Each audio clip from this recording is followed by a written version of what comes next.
Bonjour à toi Stéphane Piot. Donc tu es dans la bibliothèque de Laval de vidéos depuis la Première Guerre mondiale. Tu vas nous en dire plus après. Qu'est-ce que tu peux nous dire sur ton travail et tes projets à venir? Je sais que tu fais des portes ouvertes en ce moment. C'est pour ça qu'on est là. On profite de ça. Merci de nous avoir invités. Et voilà, je te laisse te présenter et présenter le studio. Bonjour Marc, enchanté de faire ta connaissance et en même temps de te faire visiter ce lieu insolite. Et oui, le studio vidéo de la ville de Laval a été créé en avril 81, donc ça fait donc 44 ans qu'il existe. Comme tu peux le voir, c'est vraiment un studio de production très surprenant comme on peut en voir à la télé ou dans les grandes villes. Et moi, je suis là depuis 40 ans, je suis le réalisateur vidéo de la ville de Laval. Alors pendant 36-37 ans, j'étais au service communication, vous voyez beaucoup sur les parties événementielles, un petit peu partout dans les rues de Laval. Évidemment, les inaugurations, les concerts, les festivals, les choses et autres. Et puis aussi, j'avais une double casquette, mais je pouvais pas trop le faire étant donné que mon temps était vraiment consacré à la partie événementielle.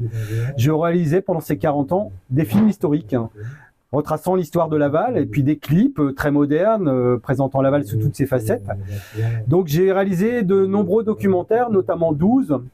Un sur la Première Guerre mondiale il y a 35-40 ans, et celui-ci il est juste sublime, puisque tu le sais Marc, on n'a plus de poilus mayennais et même en France. Et moi j'ai eu cette chance il y a 35 ans d'interviewer les poilus mayennais et lavallois qui ont participé à la Première Guerre mondiale, qu'on retrouve dans ce fameux film Première Guerre. On a aussi un film qui retrace l'histoire des bateaux lavoirs, le palais de l'industrie qui parle beaucoup lavallois qui était à la salle polyvalente, maintenant où il y a la salle Pau. Et puis on en a un autre sur Laval en 1750, via des images virtuelles, un beau commentaire retraçant l'histoire de ce qu'était Laval dans les années 1750, film qui a été réalisé par des ingénieurs. On a fait retracer à l'identique ce qu'était Laval en 1750. Et puis on en a un autre qui retrace Laval de 1900 à 2000. Tu vois, il y a plein de choses à proposer. Alors moi, j'ai intégré le service patrimoine depuis seulement 2-3 ans pour développer justement la transmission de la mémoire intergénérationnelle. Qu'est-ce qui se cache derrière tout ça, derrière nos projets? En fait, on propose aux différents publics, les écoles, les EHPAD, je vais au Resto du Cœur, à la maison d'arrêt, ça va même au-delà de nos espérances. On travaille avec les réfugiés, les handicapés, tu vois, vraiment un large public. Et on va présenter dans les structures nos fameux documentaires. On décide avec les animateurs, les directions, d'aller projeter notre film Seconde Guerre, notre film Première Guerre aux différents publics. Et puis la cerise sur le gâteau, c'est là où c'est juste sublime. Et là, on cartonne partout où on va, puisque à la fin de notre projection, on va accompagner de témoins lavallois qui ont 90, 100 ans, des lavalloises aussi, qui vont nous raconter l'histoire de la Première Guerre, de la Seconde Guerre mondiale à Laval, des bateaux lavoirs, du palais d'industrie. Ils nous racontent tous leurs souvenirs. Et ça, c'est juste émouvant partout où on passe, notamment dans les écoles.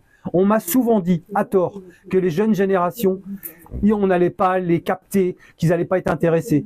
J'invite mes élus, mes décideurs de plus en plus, et le public à venir voir ce qui se passe. Et c'est juste génial, cette transmission de la mémoire entre les générations. On sent qu'il y a un lien qui s'est créé. Encore cette année, ils ont payé des fleurs à mes témoins. Ils ont demandé des autographes. Ils leur font des bisous avant de partir. Ils nous racontent aussi leur histoire, leur propre histoire, parce que moi, je leur raconte à la jeune génération, qui est l'histoire de la Première Guerre, de la Seconde Guerre. C'est notre propre histoire. Nos ancêtres, nos générations de grands-parents, d'arrière-grands-parents ont connu cette histoire. Et on a tous des souvenirs et des anecdotes à raconter de notre propre famille. Et c'est ce qui est en train de se passer. Voilà. Donc, toi, c'est juste génial. Tu as vu, je suis passionné. Et dans 1 an et demi, je vais partir.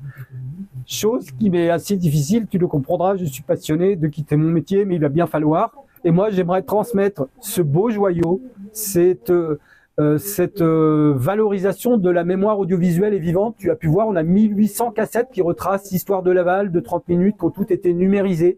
De 1920, même un peu avant 1920, nos premiers films, jusqu'à nos jours, donc 2025, ça fait plus de 100 ans d'histoire. Et tu as pu voir qu'à travers ces 1800 cassettes, on a plein de choses à montrer à nos différents publics. Oui, de plus en plus, Marc, depuis que j'ai intégré le service patrimoine à la ville de Laval, on essaye de faire visiter ce studio. Et c'est allé au-delà de mes espérances. Depuis 3-4 ans, on cartonne. À chaque fois, je refuse même du monde. Pour te donner une anecdote, l'année dernière, j'ai reçu plus de 300 personnes sur le créneau du samedi aux Journées européennes du patrimoine. Et j'ai refusé plus de 200 personnes, puisqu'il faut s'inscrire. Et nous, on a des jauges que de 40 personnes, pour des raisons de sécurité. Alors, on marche par thématique. Il y a 3 ans, c'était sur l'histoire des bateaux lavoirs. On a projeté des vieux films avec les souvenirs, les anecdotes des anciennes laveuses. Il y a 2 ans, c'était sur l'épopée européenne du Stade Lavallois où j'ai retrouvé les vieux films de matchs de Kiev, d'Austria de Vienne, des témoignages d'anciens supporters qui sont allés à Kiev, Jean-Marc Mitton, joueur du Stade Lavallois illustre. L'année dernière, c'était sur l'histoire des piscines à Laval. Savez-vous qu'on a eu 8 piscines à Laval? Donc je projetais sur grand écran les fameux films d'histoire des piscines et puis le témoignage des gens qui ont connu les anciennes piscines, qui ont même appris à nager dans la Mayenne. Et cette année, la thématique était toute trouvée avec les grands travaux qui ont eu lieu, cette inauguration des halles qu'on a connues le 21 juin, les belles halles à Laval en centre-ville.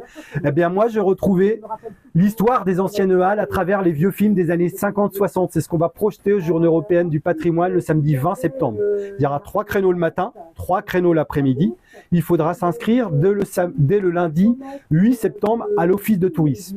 Pour les raisons que je vous ai évoquées tout à l'heure, pour des raisons de sécurité, on est obligé d'accueillir un public limité et donc il faudra s'inscrire dès le 8 septembre. Alors je sais qu'il y a une forte demande, cette thématique va beaucoup plaire aux Mayennais et aux Lavallois et donc je vous invite à vous inscrire puisqu'il n'y aura pas de la place pour tout le monde dès le lundi 8 septembre et dès la sortie des plaquettes, des flyers qui seront sur tout le programme des Journées européennes du patrimoine.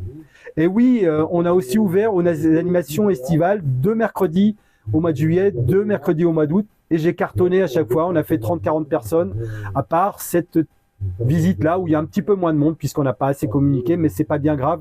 On a reçu plus de 200 personnes sur nos 4 mercredis des animations estivales. Alors oui, il va y avoir du monde, j'en suis certain. Venez nombreux, mais inscrivez-vous surtout.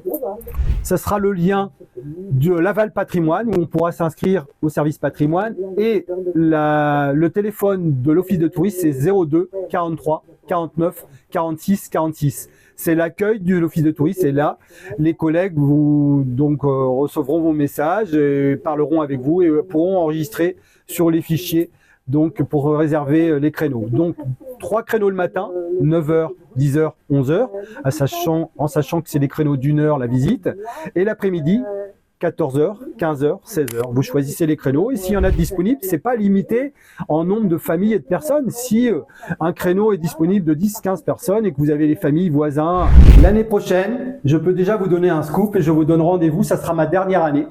Et oui, toutes les bonnes choses ont une fin. Je partirai donc à la retraite fin 2026.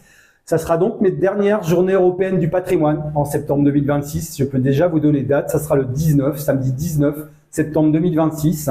Ça sera une de mes dernières visites du studio vidéo. Et à cette occasion, je peux déjà vous le dire, c'est en pourparler, mais je vais essayer de faire décider nos politiques et puis ma grande direction. On marque par thématique à chaque fois sur Journée européenne du patrimoine, je vous l'ai dit, et l'année prochaine, je compte bien vous proposer sur grand écran une projection d'une rétrospective de nos pépites, de nos trésors audiovisuels retraçant notre histoire cinéma filmé de 1900 jusqu'à nos jours. Donc il y aura de la Première Guerre, de la Seconde Guerre, des bateaux lavoirs, du Palais de l'Industrie, des Fêtes des Fleurs, l'avenue du Général de Gaulle. Je vais essayer de vous proposer ça. Donc, samedi 19 septembre 2026, prenez date. Je pense qu'il faudra s'inscrire aussi longtemps à l'avance, puisque là, ça sera une de mes dernières visites. D'accord. Et je vous dis à bientôt. Super, merci Stéphane.